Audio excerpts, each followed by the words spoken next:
Republicans are not handling last night well.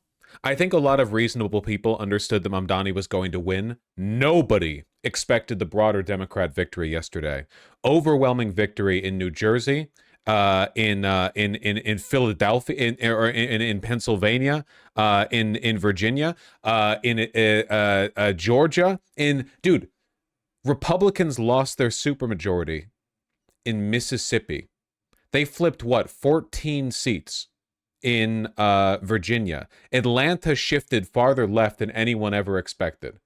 Like dozens of points further to the left than the voting was in 2024. It's like Republicans just forgot they had anything to vote for. They just forgot. They forgore. They didn't show the fuck up. The Democratic candidate who had leaked text messages from 2022 where he joked about killing his political opponents, he won by like 6 points. The woman who leaked those texts, the Republican, she lost. It's unbelievable. Total Republican death across the entire country. Prop 50 in California won. Unfortunately, Omar Fateh in Minneapolis lost. Unfortunately, the incumbent Democrat Jacob Frey will be holding his position. That is very sad. Though Omar Fateh ran a good campaign, and if we could just be real for a second, Omar would have won if he was a white guy. Like we can just, you know, we don't have to parse words on this. If he was a white guy, Omar was running at a buff by being a black guy who also had kind of like a little bit of a dead fish-eyed stare. No hate, you know. Mike Ehrmantraut, you know, maybe my favorite character from the show, but you know, it is worth pointing out. You mean nerf? Yeah, massive nerf, debuff. He got a debuff, you know. Seattle mayorship right now, we'll talk about the Seattle mayorship in a second. Right now, I think that her odds are greater than a coin flip. Greater than a coin flip, okay? I'm going to say that. But listen, Republicans are not doing well. You can try to sum it up. You can try to, you know, oh, here's 57 responses from 57 different men, you know. But there's a whole lot of this shit right now from Dan Crenshaw, who no one cares about anymore. Hot take from last night. Despite the media narrative, there was no victory for Democrats last night. That's all you need. Seriously. There's 100,000 Republican takes out there. A lot of them are some version of this. It's unbelievable. I have never in my life seen an off-season election go this like partisan. I've never seen this much of an upset in an off-season election. It's unbelievable, genuinely. No one expected it. Nobody. There were no pollsters. Nobody expected it. Donald Trump immediately rushed to distance himself from the failure of his party, even though the reason his party is failing is because they're tied to him. The Republican Party has no identity outside of Trump. Republican politicians all boast about how close they are to Trump. They have no independent personalities, initiatives, drives, or competence. It's all just about loyalty to Trump. Trump is the only thing any Republican can win or lose on. There's nothing else. And so, with that in mind, Trump is therefore directly responsible for what is happening. Certainly, the shutdown, the SNAP benefits, the healthcare premiums, the ACA subsidies, and everything else that's gone wrong over the past nearly a year now, all of them have contributed to Trump's unpopularity and therefore to the failures of the Republican Party. But they have no exit strategy.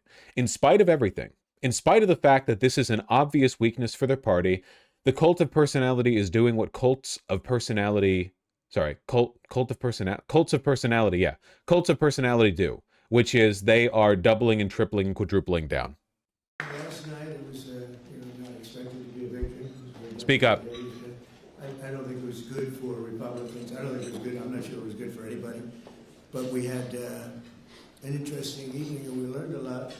If you read the pollsters, the shutdown was a big factor. We have to get the country open, and the way we're going to do it this afternoon is to terminate the filibuster. And it's possible you're not going to do that. And I'm going to go by your wishes. You're very smart people. We're good friends. But I think it's a tremendous mistake, really. It would be a tragic mistake, actually.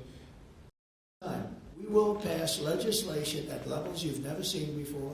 Okay, fine. Washington Post, that's fine. If you want to post audio at that level, no, that's fine. That's fine. I'm not mad. I'll just go to Twitter. Twitter, what are you saying about Trump? You want to see what congressional Democrats wish to do to America? Just look at the result of yesterday's election in New York, where their party installed a communist as the mayor of the largest city in the nation.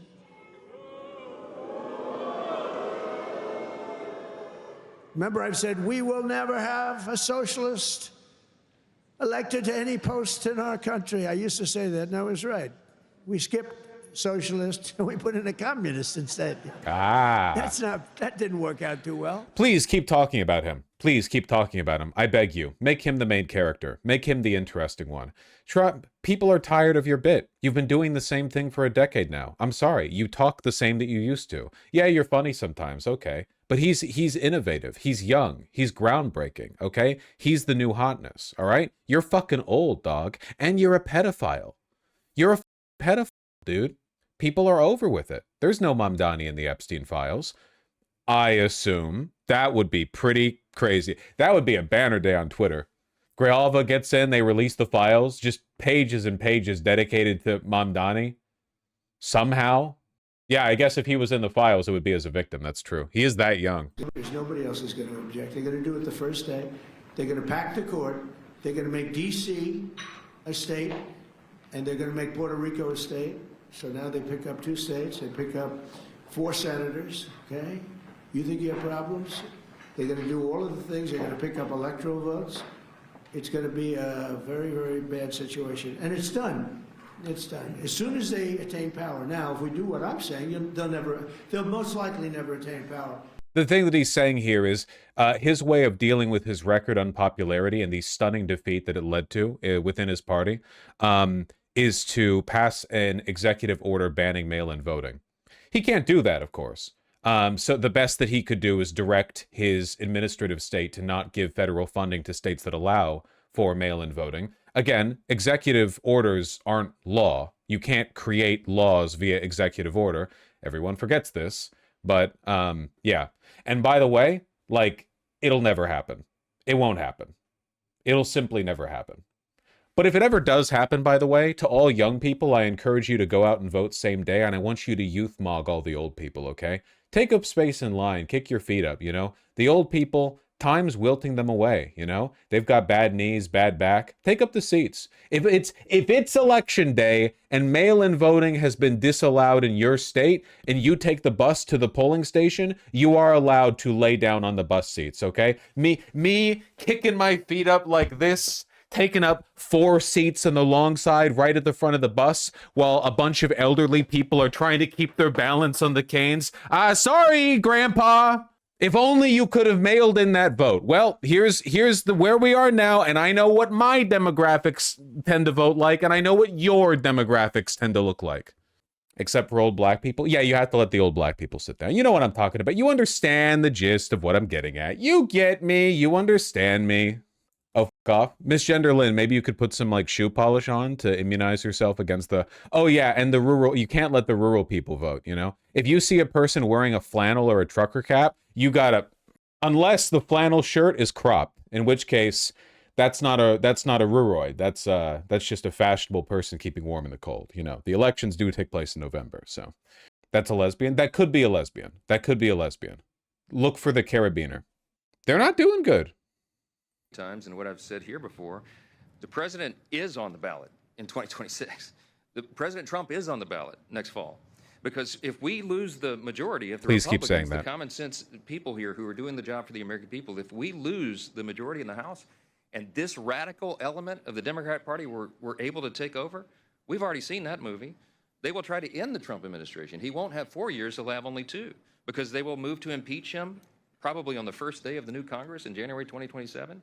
And they will try to systematically unwind all the important reforms that we've done for the American people, to lower costs, to have a better quality of living, on health care, to increase access and quality of care.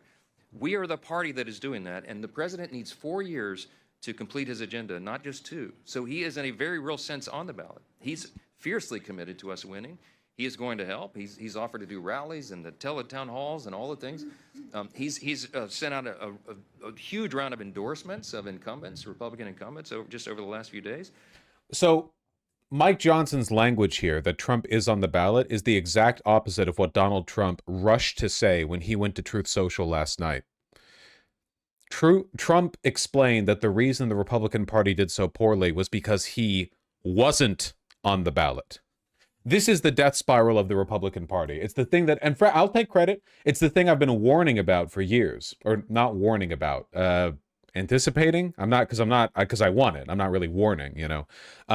If you cannot find a future path outside of Trump, he is far more concerned with his own ego than he is the future of the Republican Party.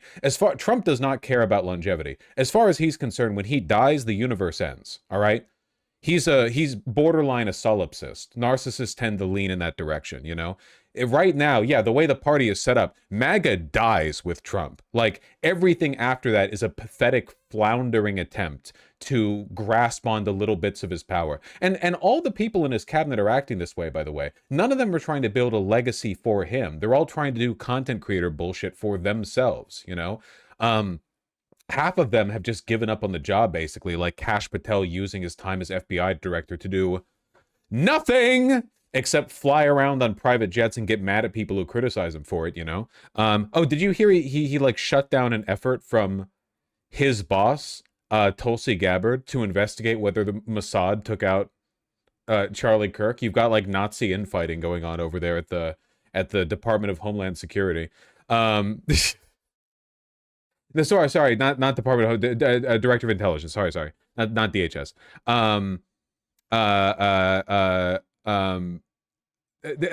My point is that nobody in the Republican Party seems to be prepared for a world in which Trump becomes the anchor chained to their ankle. You know, certainly not Trump, because again, he doesn't care. As far as Trump's concerned, like the Republican Party can never be more popular than him, because then he would be outshined by them.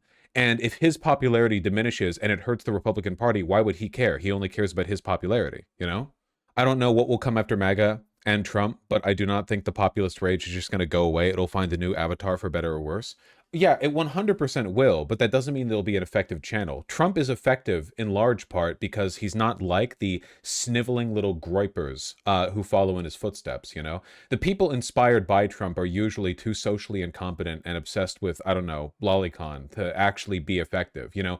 Trump did his pedophilia like a gentleman on an island, okay? The people coming after him, they have no class, all right? They can't lead the Republican Party. J.D. Vance, you can't have 4chan neo-Nazis lead the Republican Party. These people don't have the skills. They don't have the shamelessness required. It's not possible. I mean it. I understand I'm phrasing this in a jokey way, but I mean it. I completely mean it, you know? This is an ideology that's only sustained itself in a political movement because it's being led by a person who doesn't act the way the people who follow it do, you know? Trump isn't going to get more popular. Not unless something exceptional happens. If there's like a big terrorist attack, you know, I can't predict the future.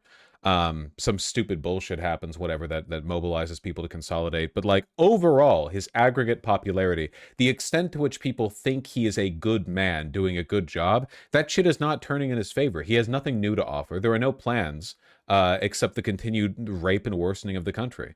So with all that, you know, with the direction things are headed, a Republican Party that was sane would be looking to jump ship, but they can't. So this is what they're stuck with, you know? Last night was devastating for them. Off-season elections have never, at least in my memory, not in recent American history, delivered such a partisan result. And as a result, the sane Republicans are desperately scrambling. But unfortunately, the best way the best way they could fix this would be to do something other than align themselves with Trump. And what they're doing in the meantime is good for Mamdani, the other main character, the only other main character in the United States of America. By focusing on him, fear-mongering him over him, attacking him nonstop, they give him more attention. They will do to Mamdani what the mainstream media did to Trump in 2016. And I remember it, you know? I remember it. A lot of the people who weren't explicit Bernie supporters, like they didn't vote for him in the primary, but were Bernie curious, you know, they ended up liking Trump as well. There is a big contingent of people who are Republicans who like Trump, specifically like Trump, but also are pretty, you know, okay with Bernie. And that's because they're populist, anti-establishment dipshits. They don't really have consistent positions. Trump being the main guy with the main character energy, you know, that does attract a lot of attention. It does attract the interest of a lot of people like that. But as Trump wanes, as his message grows more stale, as he looks more pathetic and inept, that energy, that light is going to shift over. And I think Mamdani's principled enough to convert some of those fair weather populists into actual leftists. Not all of them, but some of them. I think he can do it in a way that Bernie Sanders couldn't, because at the end of the day, Bernie Sanders didn't win, and he couldn't deliver on his promises, because he didn't win. He's a senator, of course, but, he didn't win the presidency. Mamdani won. He has the opportunity to do something that Bernie couldn't, which is show them a better way, not just through rhetoric, but in action, to be a main character, not just through an election cycle, but into perpetuity. Please keep doing stuff like this. Pro-terrorist Marxist radicals are now the left's mainstream. We will prove that there is no problem too large for government to solve and no concern too small for it to care about. That is a direct quote from Kami Mamdani, and it should terrify every single freedom-loving American. You guys might forget this now, but during the Biden year, I know it's easy to forget because time moves so quickly. During the Biden years, Republicans played, MAGA people, Trump supporters played with being punk rock. They were anti-establishment. Yeah, Biden and George Soros and Kamala Harris and all those people, they were the deep state. Donald Trump was the guy on the outside. He was the guy with the criminal charges. He was the guy getting arrested. He was the punk rock candidate, They're the anti-establishment types. But you know what's happened over the past couple of months? Since Trump came into office, like generally, but more specifically the past couple of months, they've gone back to being the snowflakes. Now they're the whiners. How dare you vote for Jay Jones? Didn't you know he made some edgy texts? You snowflake. Kami Mamdani. Boomer 2002 era Islamophobic propaganda. Stuff you could see out of the Bush administration. Look at it, please. Oh, he's a communist. He's going to change things. He's going to change things. You snowflake. Yeah, you're so punk rock. Oh, I'm Bill Ackman. I'm Bill A. Pac-Man. Oh, look at my money. Oh, look at me. I'm a billionaire. I should get to decide how New York City is run. Oh, you snowflake. They're losers, man. They're perpetual losers. They won the entire government. It's like a slow burn version of how in a very, very, very short duration, all of the Zionists went from seemingly dominating the national conversation to being on the back foot. They had no ability to convince people. Zionists didn't make any effort to change minds or to win arguments. They just browbeat you. They just accuse you of being an anti-Semite over and over. It doesn't matter how obviously irrational or hysterical or whiny their arguments are, how meaningless and insipid or inept, like poorly delivered, they just browbeat you over and over and over, bam, bam, bam. And as people get sick and tired of being called an anti-Semite for saying they don't like it when children are vaporized by, drone missiles, the word starts to lose all meaning. So socialist has to become communist. So anti-Semite has to become Jew hater. Browbeat, browbeat, browbeat. But it's a losing strategy. Unlike Mamdani, who went from 0% to more than 50% in just a few months. He can change minds. They can't. You said anti-Semite becomes Jew hater? Yeah, they used to use the term anti-Semite. And now a lot of them say Jew hater because anti-Semite got inevitably watered down by them using it against literally everyone who was anti-Zionist. And Jew hater sounds much more like punchy, This post is the epitome of what you're saying with the right becoming the snowflakes. Yeah, I saw this. How dare you vote for Jay Jones? He wants to kill our children. Sorry, dark woke is back in. I guess Republican children are just on the menu now, huh? You whiners, you pieces of shit. You're literally, the Republican Party is literally staffed by neo-Nazis running on people whose entire modus operandi is we get to say what we want with no consequences. They get to go to Epstein's Island. They get to endorse, say, whatever the they want, no consequences. And now they're all whining. They're whining over everything. They're browbeating, It's pussy shit. This is what I'm saying, guys. This is what I'm saying. The Republican Party's response to last night has been just as bad for them as last night was for them. You get me? I'm feeling very optimistic about the future. Yes, sir. Look at what the White House posted this morning. Again, it's difficult to remember, I guess, because it's insane, but this is the official White House account. Don't look at the 2025 result. Look at the 2024 result. Don't forget that. What a pathetic. Nothing signals greater defeat. Can you imagine if a professional boxer got their ass handed to them, knocked out round 1, no hits landed, and then they posted the next day on Twitter an image of them winning the championship belt the previous year? Unbelievable. Yeah, tapping into strategic coke reserves. You know, you the new gen coke barrels long since emptied. You've got the vintage coke barrels long since emptied. We had to dig through the wine cellar, the coke cellar. You know, we're pulling up like cedar aged, dusting the cobwebs off. This is imperial coke. Okay, we're going back. This shit's getting a little rank. Yeah, Tsarist era cope. What do you think the midterm playbook will look like for Republicans in the midterms? Right now, it's the Democrats' election to lose, okay? The Democrats need to learn. It's a clear lesson they need to learn from this. Like, you'd have to be an idiot or a corporate shill to not see it, okay? Listen, for one, anti-Republican. For two, genuine, earnest, anti-establishment, or at the very least, don't be an establishment cuck. I'm not saying everyone needs to be like Bernie Sanders or Mamdani or whatever, but don't be like Schumer. You know, we know who's irrelevant in the party now. Schumer withheld his endorsement the entire time, and it didn't matter. Even with Schumer's silence, Mamdani was able to get a majority. He's useless and should be excised from the party, along with everyone who's defended him.